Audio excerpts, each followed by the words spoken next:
para siswa, selamat berjumpa kembali di dalam pembelajaran video sosiologi kelas 12. Semoga berkat rahmat Tuhan menyertai Anda semua.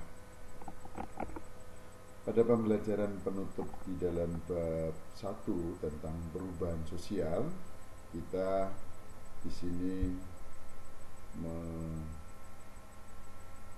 tentang dampak perubahan sosial di dalam masyarakat.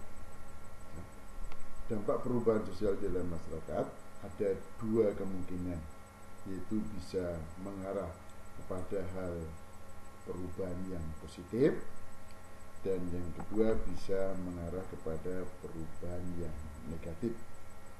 Perubahan sosial yang positif itu yang bagaimana dan apa saja yang dapat menimbulkan satu hal perubahan tersebut mengarah kepada yang positif. Demikian juga dampak perubahan yang negatif itu yang apa saja dan apa contoh yang Anda jumpai di dalam realita kehidupan sosial di masyarakat. Kepada para siswa yang berbahagia, kita mulai dari dampak positif dari perubahan sosial itu sendiri, ya. Dampak positif perubahan sosial: satu, adanya efisiensi dalam kehidupan masyarakat. Dua, adanya modernisasi. Tiga, adanya kesejahteraan masyarakat yang meningkat. Keempat, adanya integrasi.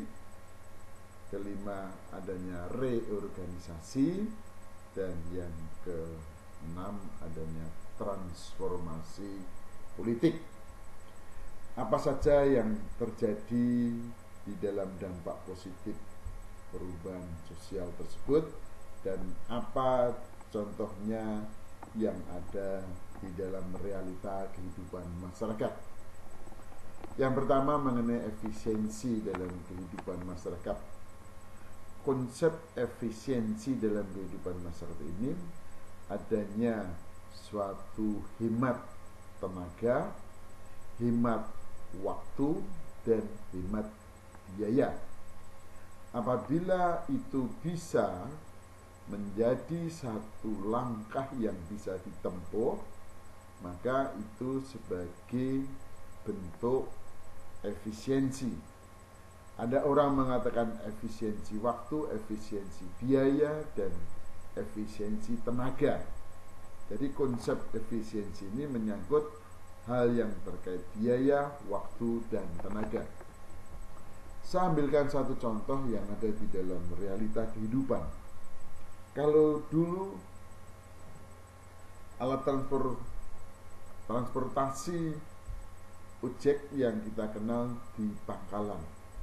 Seorang ibu mau ke pasar, maka dia harus pergi ke pangkalan untuk meminta tolong mengantarkan sang ibu tersebut ke pasar.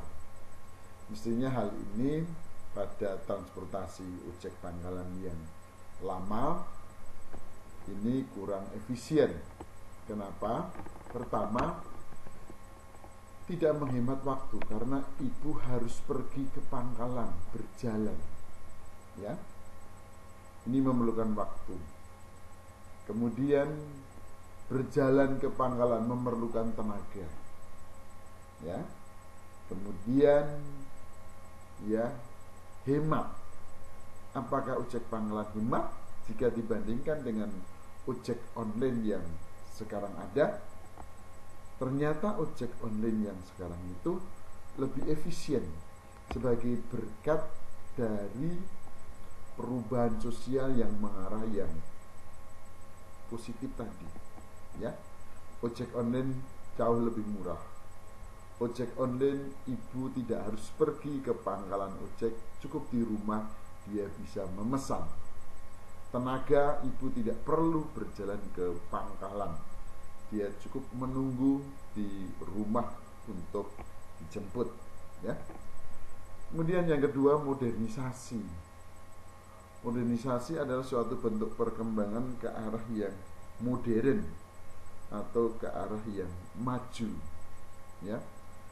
Perubahan yang modern ini bisa terjadi pada teknologi yang bersifat material ataupun perubahan yang bersifat spiritual, ya, atau imaterial, ya.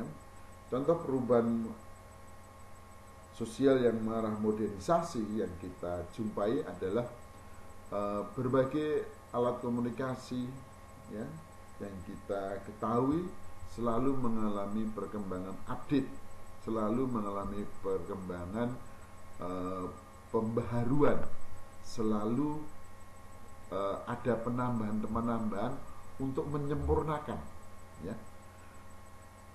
Jadul zaman dulu kayak bagaimana HP wujudnya yang begitu besar, kemudian HP itu hanya untuk komunikasi saja.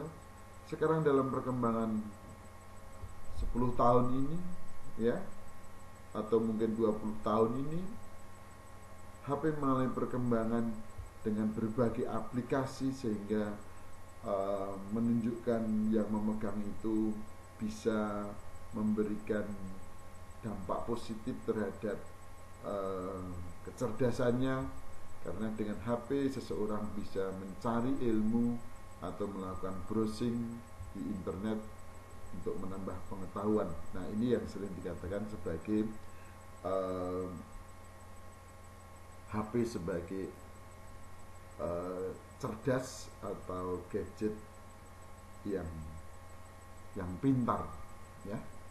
Kemudian yang ketiga, kesejahteraan masyarakat meningkat. Sebenarnya apa ukuran kesejahteraan? Apakah ukuran itu orang kaya menandakan bahwa dia memiliki kesejahteraan yang bagus? Bukan. Karena kesejahteraan itu ukuran tidak hanya satu saja. Ada beberapa ukuran, ya. Apa orang yang kaya tetapi dia memiliki suatu penyakit yang kronis, apakah dia termasuk yang sejahtera? Tidak, ya. Jadi di sini cakupan di dalam kesejahteraan itu apabila terpenuhi, ya. Satu, adanya pendapatan yang cukup, ya. Dua, adanya investasi kesehatan yang baik, ya. Jadi di dalam kesejahteraan itu di dalamnya mengandung adanya suatu taraf kesehatan yang baik, ya. Kemudian yang ketiga, dia mempunyai orientasi untuk mempersiapkan ke masa depan. Ya, ini diwujudkan dalam bentuk tabungan, ya, sebagai bentuk untuk membackup atau mendukung adanya arah ke masa depan apa yang diwujudkan, ya. Nah, ini kesejahteraan di dalam perubahan sosial itu semakin menunjukkan pendapatan kita dibandingkan dengan masa Orde Lama, dengan masa Orde Baru, bahkan ke masa Orde Reformasi. Ini menunjukkan adanya perubahan-perubahan tingkat kesejahteraan masyarakat Indonesia. Kemudian yang keempat yaitu integrasi. Apa yang dimaksud integrasi? Integrasi adalah penyatuan atau pembauran, bukan pembaharuan, pembauran, penyatuan atau pembauran, berbaur, ya. Artinya bahwa setiap perubahan kita selalu beradaptasi dengan keadaan yang baru. Dengan ada perubahan sosial, kita selalu berakulturasi terhadap perubahan. Dengan perubahan sosial, kita selalu berasimilasi dengan perubahan itu. Kita berdamai dengan perubahan, ya. Kita menyatu menjadi bagian dari perubahan. Kita membaur dari suatu perubahan. Kita membaur dari suatu perubahan itu, ya. Proses inilah yang dinamakan sebagai bentuk integrasi. Kemudian yang kelima, adanya reorganisasi. Kita melakukan suatu bentuk regenerasi di dalam organisasi, mengalami suatu perubahan di dalam satu organisasi. Apabila organisasi itu sudah tidak cocok lagi dengan kondisi yang ada, ya, apabila organisasi itu sudah tidak sesuai dengan perubahan sosial yang ada, maka dia akan berkamuflase atau melakukan reorganisasi. Yang keenam adalah transformasi politik, ya, transformasi politik, ya. Di dalam transformasi politik itu menunjukkan adanya suatu perubahan di dalam kekuasaan negara, menunjukkan suatu perubahan di dalam kekuasaan negara, ya. Di dalam kekuasaan negara di Indonesia, ya, dari orde lama ke orde baru, dari orde baru ke orde reformasi, ini menunjukkan suatu bentuk pergantian atau transformasi. Nah, proses transformasi ini menandakan bahwa dari demokrasi, ya, terpimpin atau otoriter, kemudian ke demokrasi, bagaimana kekuasaan betul-betul di tangan rakyat atau di tangan demos atau penduduk, ya. Nah, proses perubahan ini berjalan dengan baik, tanpa adanya konflik atau pertumpahan darah yang berkepanjangan, adanya suatu hal yang tidak setuju dan setuju, itu yang biasa, karena di dalam setiap perubahan pasti ada yang pro dan ada yang kontra. Namun dalam penyelesaian itu, apabila tidak terjadi konflik atau terjadinya pemberontakan atau terjadinya peperangan di dalam masyarakat itu sendiri, maka ini sebagai bentuk transformasi politik yang baik, ya. Nah, itu dampak positif. Dampak negatif dari perubahan sosial, ya, yaitu adanya disorganisasi, ya. Di dalam masyarakat adanya konflik karena masyarakat sudah tidak percaya lagi pada nilai-nilai dan norma yang berlaku. Jadi ini masyarakat sudah di dalam perubahan itu, norma dan nilai yang ada itu sudah tidak sesuai dengan kondisi terbaru setelah terjadinya perubahan. Ini akan di dalam masyarakat yang tidak siap pasti akan menimbulkan konflik di dalam masyarakat itu sendiri. Kemudian yang kedua, adanya cultural shock, adanya keterkejutan, adanya ketidaksiapan, adanya kebingungan masyarakat menerima sesuatu yang baru, ya. Nah, ketidaksiapan masyarakat menerima sesuatu perubahan itu bisa menimbulkan kecemasan, kekhawatiran, bahkan menimbulkan suatu kegoyahan yang ada di dalam masyarakat ini. Ketidaksiapan ini, ya, karena yang berkaitan dengan ilmu pengetahuan, berkaitan dengan sikap masyarakat, ya.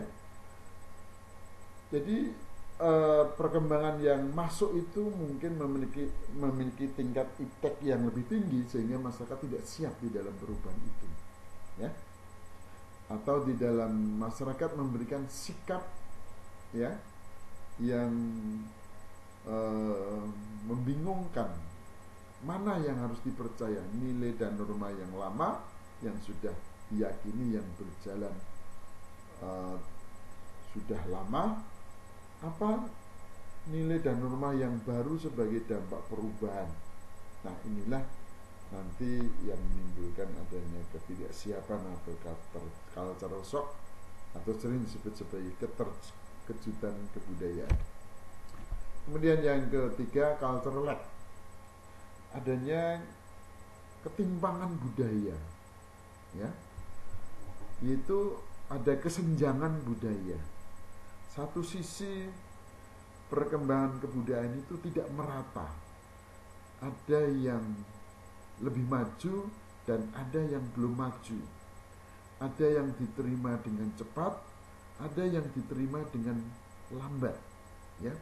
Ketidakmerataan masyarakat di dalam menerima unsur budaya itulah, maka di situ akan menimbulkan terjadinya ketimpangan, ya, budaya di dalam masyarakat. Inilah yang merupakan hal yang negatif di dalam perubahan sosial. Yang keempat adalah anomi. Ya, apa yang disebut anomi? Menurut konsepnya Emil Durkheim, anomi itu suatu kekacauan yang terjadi di suatu masyarakat atau di suatu daerah karena tanpa adanya nilai dan norma. Ya, nilai dan norma sudah tidak dipegang lagi, ya, karena masyarakat sudah menganggap bahwa nilai dan norma itu sudah tidak sesuai dengan perubahan yang ada. Keadaan ini apabila tidak ada suatu nilai dan norma yang baru, maka akan menimbulkan suatu anomi, suatu keadaan kekacauan yang ada di dalam suatu masyarakat, ya. Nah, inilah dampak positif dan dampak negatif di dalam pertemuan video pembelajaran ini, ya. Terima kasih atas perhatian. Sampai berjumpa pada video pembelajaran berikutnya.